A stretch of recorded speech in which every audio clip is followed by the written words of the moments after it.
Il permet un épanouissement pour qui le pratique. Il permet également une insertion constructive dans la société. Il nous éloigne du vice, de l'ennui, mais également du besoin. Il nous permet d'être accomplis dans tout ce que nous avons à faire dans la société, mais aussi dans la famille restreinte. Depuis le jardin d'Éden, et ce avant le péché, Dieu l'a institué. Il s'agit du travail. Loin d'être donc une malédiction, le travail est une bénédiction pour qui le pratique avec intégrité et dévouement. Je voudrais donc ici saisir cette opportunité qui m'est offerte pour souhaiter à tous les travailleurs et travailleuses d'ici et d'ailleurs une bonne fête du travail. Que Dieu vous bénisse dans les efforts que vous avez à consentir tous les jours pour le progrès de vos familles, pour le progrès de la société, mais également pour le progrès des nations. Une fois de plus, bonne fête.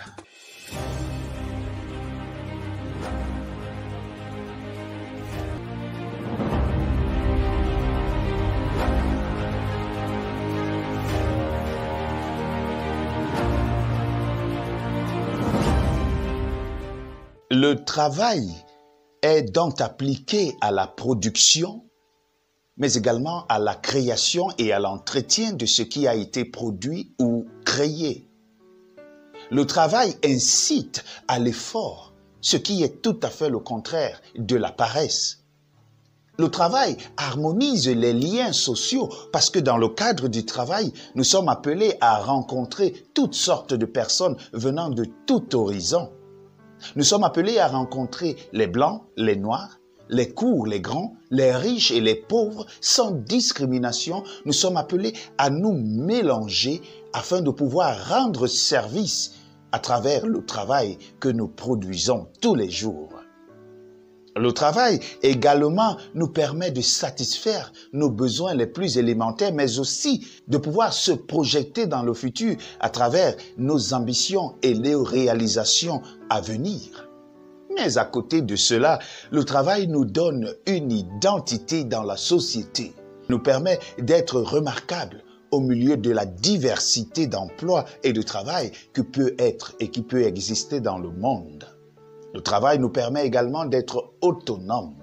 Tout ce que nous voyons autour de nous et tout ce que nous possédons est ni plus ni moins que le résultat de l'effort, que dire, du travail qui a été fait par ceux qui nous ont précédés, mais également par nos contemporains. Les femmes battantes sont nombreuses dans mon pays, le Cameroun, et je voudrais leur rendre un vibrant hommage. Ces femmes qui se lèvent à 4 heures et qui préparent à manger pour leur famille et qui se lancent dans les activités quotidiennes pour certaines cultivatrices, pour d'autres fonctionnaires et pour d'autres femmes d'affaires.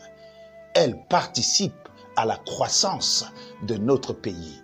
Je voudrais ici rendre hommage à ces hommes téméraires, battants, qui travaillent de jour comme de nuit, sous la pluie et sous le soleil, pour qu'il ne manque jamais du pain sur la table familiale. Je voudrais vous dire bravo et que Dieu vous bénisse. Mais voyez-vous, dans ce monde où les hommes et les femmes se battent pour réussir, il y en a également qui pensent que le travail n'est pas important.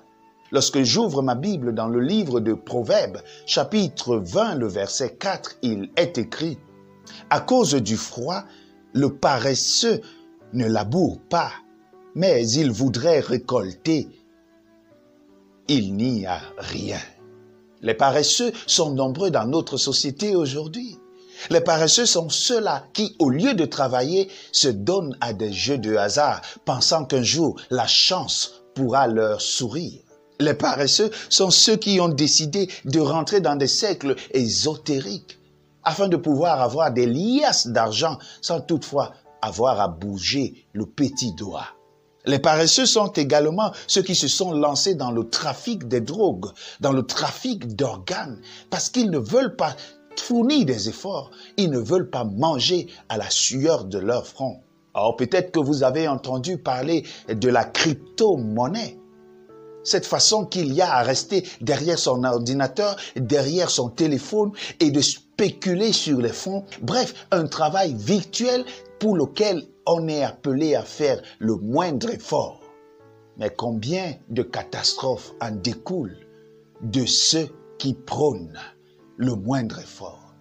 La crypto-monnaie, combien de déçus a-t-elle occasionné dans notre pays? Les cercles ésotériques, combien de déçus et de fous dans notre pays? Et les jeux de hasard, combien de familles en souffrent? Alors que nous célébrons la fête du travail, je voudrais inviter la jeunesse de mon pays, je voudrais inviter les hommes et les femmes de mon pays qui sont à la recherche du travail, de ne point baisser les bras et de ne point se laisser aller à la facilité. Seul le paresseux ne laboure pas et espère qu'il pourra récolter. Que cela ne soit pas ton cas au nom de Jésus-Christ.